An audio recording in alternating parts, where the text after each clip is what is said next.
So this is a video to set up and calibrate the T1 Hamilton transport ventilator. Before you start, you need to plug your oxygen into the oxygen supply and make sure your mains is plugged in. To turn it on, you just press the power button. The equipment you'll need is the standard intersurgical ventilator tubing, the same flow sensor that you use to calibrate a G5 ventilator. You need 2 HMEs, a green and a viral, and an expiratory valve. This is a disposable one that I've got here.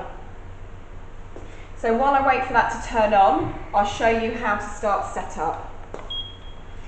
With the diaphragm going in first, this gets placed at the bottom and just twist and click.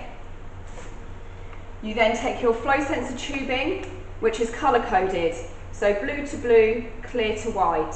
That gets connected on the side, and then you are ready to connect your ventilator tubing. Your viral filter goes on first onto the expiratory port,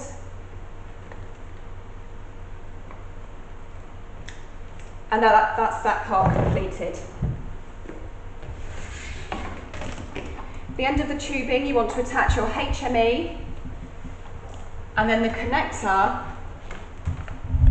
that comes on the flow sensor clips on the end like that.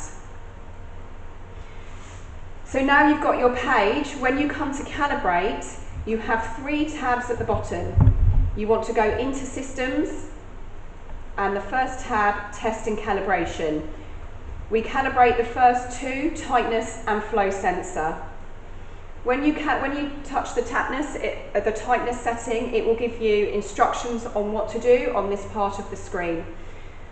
So it will say open to patient, and you just leave the ventilator tubing open. And when it says tighten patient system, you cover the end of the tubing and follow the instructions. If the calibration has gone through, you get a green tick. With the flow sensor calibration, if you read the instructions, it will ask you to turn flow sensor. At that point, you turn the tubing over and let the calibration continue. It will then ask you to turn flow sensor again, and you'll get a green tick when that is completed.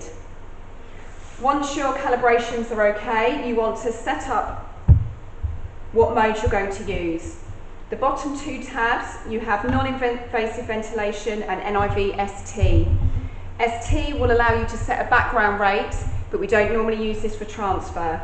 So for CPAP and BiPAP settings, you want to go to NIV and click confirm.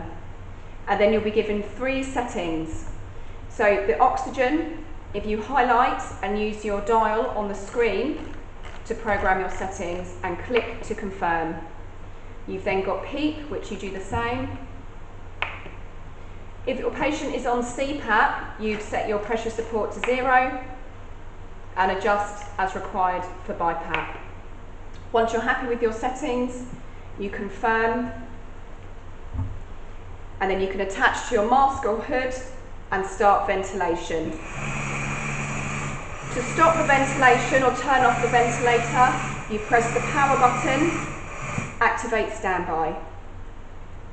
Once the ventilator is on the patient, just make sure you click your alarm tabs to make sure you are happy with your alarm settings that is adequate for the patient.